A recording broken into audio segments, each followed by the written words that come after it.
Bueno, la exposición que he hecho en el día de la fecha refiere fundamentalmente a los aspectos económicos de la justicia universal, es decir, qué crímenes, ya sea crímenes económicos financieros propiamente dichos o crímenes contra el medio ambiente, deben ingresar forzosamente en la jurisdicción universal para que esto tenga la efectividad que el derecho requiere. Es decir, no basta con tener tratados internacionales que afirman la custodia del ser humano, que protegen la naturaleza, el ambiente, sino que es menester un sistema eficaz de protección de estos derechos que esté basado primero en una función preventiva, es decir, el ideal de la justicia sería que no fuera menester llegar a una jurisdicción. La jurisdicción se llega cuando evidentemente hay violaciones y no hay otro modo o recurso de recomponer la naturaleza o de corregir los crímenes económicos que no sea a través de pautas de punición y resarcimiento, ¿no?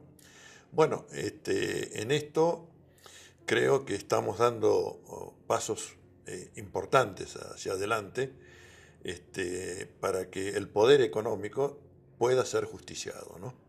En la historia de la humanidad, y así lo hemos sostenido en la exposición, siempre el poder ha sido ejercido sobre los súbditos. El poder no se juzga a sí mismo, ¿no? Entonces, bueno, del pasaje de los sistemas monárquicos a los sistemas republicanos es siempre una lucha por la ampliación del poder de la justiciabilidad de la conducta. Pero en esta justiciabilidad hay hechos que parecieran que no son punibles. Hay potencias que no admiten el juzgamiento ni propio ni de sus ciudadanos, arquetípicamente Estados Unidos de Norteamérica. Entonces uno ve que la jurisdicción puede funcionar respecto de países africanos o puede funcionar en algún país latinoamericano, pero por ejemplo el bombardeo de un hospital en Afganistán, dicho como un error o presentado como un error, ha provocado muertes masivas de pacientes y de Médicos Sin Fronteras que hacen realmente una tarea humanitaria inmensa. Bueno, evidentemente esto no puede quedar en disculpas o en fue un error táctico. Esto es un tema que amerita la jurisdicción universal, pero en este caso estamos hablando de un crimen de guerra. En cuanto a los delitos económicos, creo que lo más importante es señalar que los pueblos son titulares de sus recursos y riquezas naturales. Esta no es una manifestación voluntarista, está puesta en los dos pactos de mayor jerarquía y que comprenden al G193. Me refiero a los pactos internacionales de Naciones Unidas de derechos civiles y políticos y de derechos económicos, sociales y culturales. Estos pactos tienen una particularidad única. Las dos enunciaciones son simétricas, las dos primeras cláusulas de ambos pactos. El derecho de autodeterminación y la independencia económica es lo que se resume en esta cláusula, y allí se establece también la titularidad de los pueblos sobre sus recursos y riquezas naturales. No dice de los estados ni de los gobiernos, de los pueblos. De manera que todas las riquezas que están en un territorio determinado, que forma un estado-nación, pertenecen a su pueblo, a quienes habitan permanentemente allí. Sin embargo, esta titularidad jurídica no es una titularidad efectiva. En general, estos recursos y riquezas naturales, y más para los países pobres, subdesarrollados, atrasados, emergentes, como se lo quieran denominar, en general ha sido materia de expoliación. Yo creo que la integración latinoamericana a través de la UNASUR y de la CELAC efectivamente ha sido un gran paso adelante para protegernos en común, ¿no? Yo creo que hay cosas que no podemos resolver aisladamente como país. Ha habido un movimiento que es parte de esta integración también para rechazar la jurisdicción extranjera en el sentido de la jurisdicción de los tribunales arbitrales que han sido instrumentos de expoliación de los pueblos de América. Venezuela los ha denunciado Ecuador, Bolivia y Paraguay. Hemos propuesto algunas medidas más fuertes. Hemos propuesto la nulificación. No la nulificación de los tratados bilaterales. Si el país le es provechoso, que siga. Pero sí la nulificación de las cláusulas que implican el extrañamiento de la soberanía legislativa y jurisdiccional, ¿no? Porque debo decir que aunque en el reglamento CIADI se dice que si no hay pactado inversor y país que recibe la inversión, no han pactado una normativa especial, se aplica en primer lugar la normativa del país que recibe la inversión, ¿no? Bueno, esto es absolutamente falso.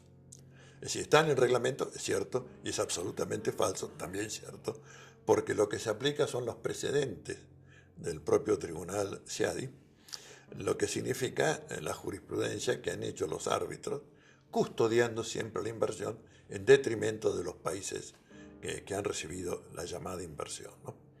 Bueno, entonces esto es un paso, digamos que en la medida que se dé en conjunto entre los países de Latinoamérica, sacarse del yugo, recuperar que su deuda externa sea juzgada por las leyes y por los tribunales de cada país, esto es fundamental.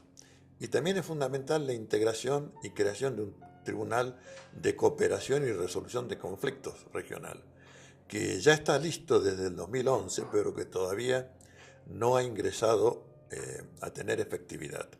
Es decir, tener nuestro propio órgano de resolución de conflictos con un criterio de tratamiento entre pares, entre iguales, y no en relación de sumisión respecto del capital extranjero.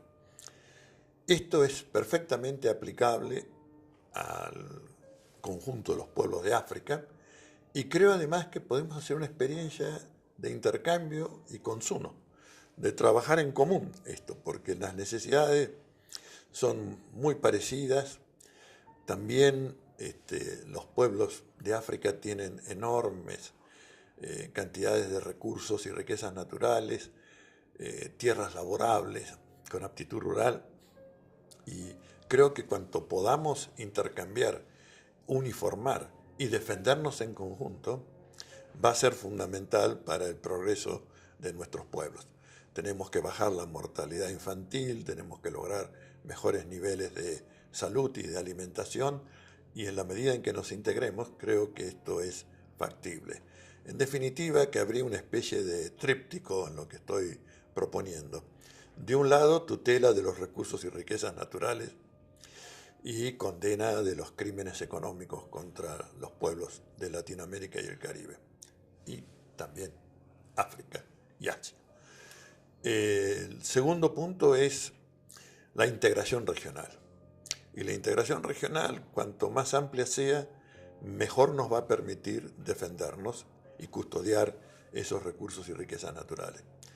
Y el tercer aspecto, yo diría, es la política de derechos humanos, que no es solamente ratificar los pactos internacionales, porque la Argentina lo ha hecho, enhorabuena, los ha convertido en cláusula constitucional, enhorabuena, digo otra vez, pero tiene que haber una política que haga la obra de ingeniería social que estos pactos de derechos humanos comportan.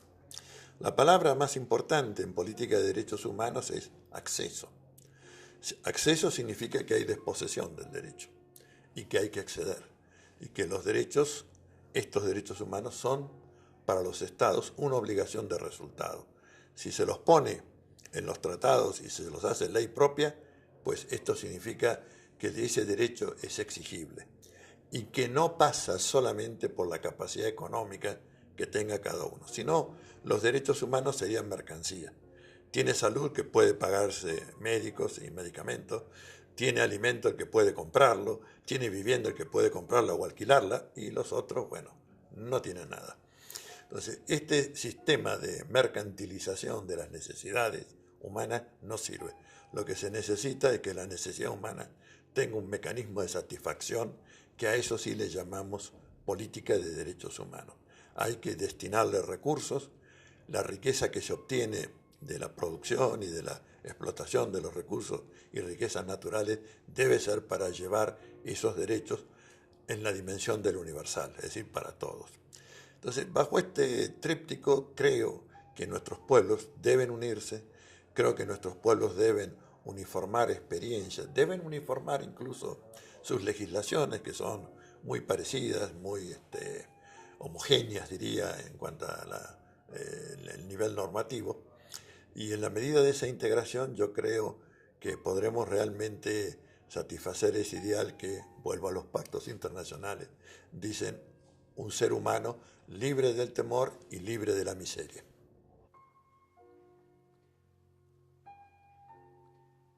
Yo recuerdo que hace muchos años me tocó presidir un tribunal ético sobre los crímenes derivados de la violación de los derechos económicos, sociales y culturales. Se hizo en la Argentina y había un conjunto de juristas latinoamericanos y el debate central era si íbamos a considerar a esos crímenes económicos, de los cuales nadie dudaba, como crímenes contra la humanidad. Y tenía bastante resistencia en los colegas propios de Argentina y latinoamericanos, porque pensaban que podría desdibujarse el rigor que tiene que tener una norma penal cuando califica el genocidio, el apartheid, la tortura, la reducción a servidumbre. Pero nuestro argumento fue que, siguiendo un poco las palabras del Papa, de que es tan doloroso matar con balas como matar con hambre, ¿no? Y que por lo tanto, cuando se aplican sistemas que sabemos que llevan a la exclusión, que llevan a la marginación, que degradan la condición de vida. Yo citaba las palabras de un psicólogo institucional francés, Robert Castel, que decía, primero se pierde el trabajo, después se pierde la familia, después se pierden todas las relaciones sociales, pierde el individuo toda inserción en la sociedad. Y terminaba diciendo, un cuarto mundo poblado de extraños extranjeros, nuestros compatriotas. Bueno, si esto no es un crimen, ver gente tirada en las calles, durmiendo, comiendo de tachos de basura, yo creo que hemos perdido la sensación de la condición humana. Es decir, esto tiene que necesariamente herirnos, a menos que tengamos esa pedagogía perversa, de decir que son pobres porque quieren ser pobres, ¿no? O que, bueno, no supieron estudiar, no trabajaron, entonces, bueno, viven así, les es más fácil, ¿no? Evidentemente el sistema excluye, y lo sabe cualquiera hasta incluso que transpone cierta edad. El sistema productivo es muy cruel, es decir, todo lo que no le sirve a la producción lo encierra. Los niños en los jardines de infantes, los mayores en los geriátricos, lo que es aprovechable, eso es lo que toman, el resto, ¡pum!, va a los costados del sistema social. Y bueno, queremos un sistema que integre, no que excluya, y queremos un sistema que integre con sentido de igualdad, ¿no?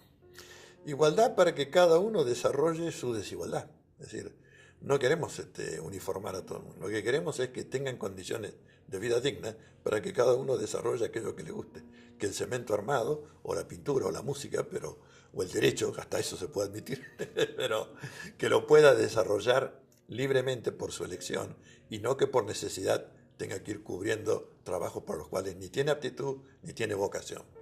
Entonces, me parece que es el ideal hacia el que uno trabaja y por el cual, bueno, hemos luchado muchos años.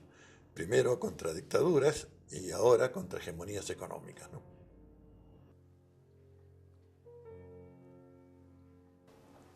Bueno, la convocatoria de Common Action Forum me parece una iniciativa trascendental porque, aparte de los aspectos organizativos que merecen, y creo que expreso el consenso de todos los que hemos participado del encuentro, merecen un reconocimiento y una felicitación por la eficacia. Tanto me refiero a la convocatoria, al modo del debate, a las reglas para ese debate, a tener traducción simultánea que facilita el entendimiento entre personas de distinta habla. Entiendo que es una especie de faro que ilumina, ¿no? Faro que ilumina para adelante, y se dice que el que ve más lejos acerca el porvenir.